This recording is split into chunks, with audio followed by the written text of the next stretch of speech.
Simón Calzadilla, secretario general del Movimiento Progresista de Venezuela, diputado, segundo vicepresidente de la Asamblea Nacional.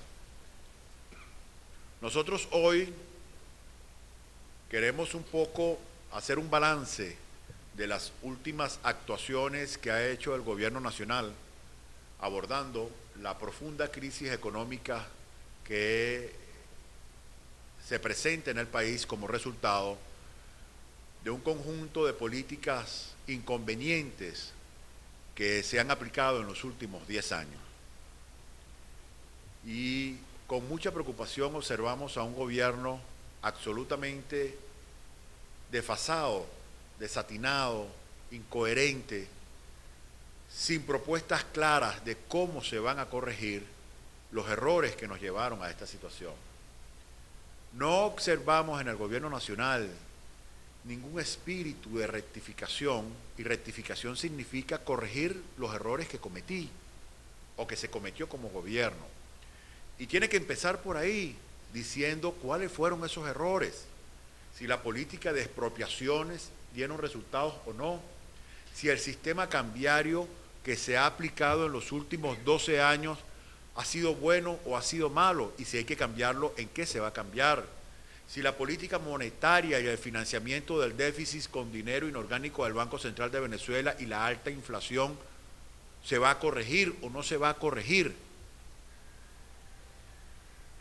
¿Cómo se va a hacer para financiar el déficit en dólares que existe en este momento y que no le va a permitir al gobierno nacional simultáneamente pagar la deuda externa financiera, la deuda comercial con proveedores extranjeros y las importaciones necesarias para la economía?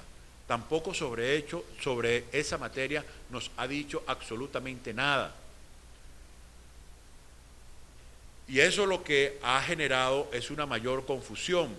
El problema en Venezuela no está esencialmente en la distribución, está en la producción. ¿Cómo vamos a lograr revertir la caída en el aparato productivo si no cambiamos las condiciones generales que nos llevaron a esta situación? Y ahí es a donde nosotros, desde la Asamblea Nacional, vamos a trabajar, y nuestro mejor aporte es para que se comiencen a corregir las fallas estructurales de la economía venezolana y del funcionamiento de la administración pública. Y una de las variables que más daños nos ha hecho, y le ha hecho el propio gobierno, es el ocultamiento de la información financiera, el ocultamiento del ejercicio de la función pública en todos los órdenes. Que la sociedad venezolana y sus instituciones quedaron anuladas para poder denunciar, corregir y exigir rectificación en la manera como se gastaron más de 150.000 millones de dólares en el Fonden, por ejemplo, que ningún venezolano sabe cómo, dónde y cuándo se gastó ese dinero. Y la Asamblea Nacional tiene el deber constitucional de exigirle al gobierno que toda medida que vaya a aplicar tiene que tener como sustento una nueva forma de administrar los dineros del Estado. Y esa nueva forma tiene que ser una administración de cara al país, una administración a donde todos los venezolanos podamos acceder a la información que se requiera, que las instituciones podamos ver cómo, cuándo y dónde se contratan y se gastan los dineros del Estado.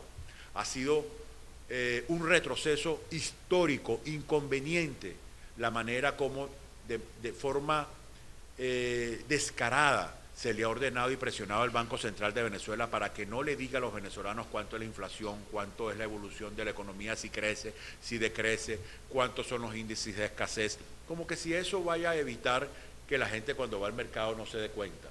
Pero en definitiva, ese conjunto de acciones que opaca la administración pública, que lo encierra o hace que transite la administración de la finanza por unos túneles oscuros, ha generado y derivado en altos niveles de corrupción y de ineficiencia, y desde la Asamblea Nacional tenemos el deber de ponerle un freno a ello.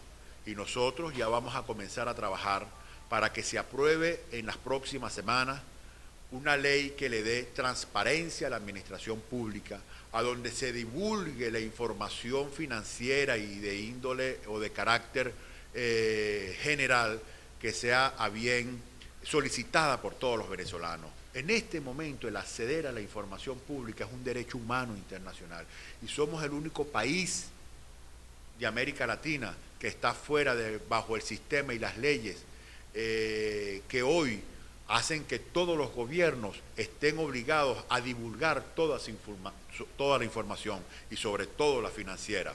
Países como Nicaragua, Ecuador, Bolivia, Uruguay, hoy se caracterizan por una administración transparente de los recursos. Bueno, Venezuela no tiene eso. Y desde la Asamblea Nacional nosotros vamos a dirigir la configuración de un desarrollo legislativo que ponga a nuestro país a la cabeza de la transparencia en el ejercicio de la administración de los recursos y todo tipo de información pública, como requisito indispensable para poder acometer cualquier reforma que exija más sacrificio del pueblo venezolano. ¿Alguna pregunta?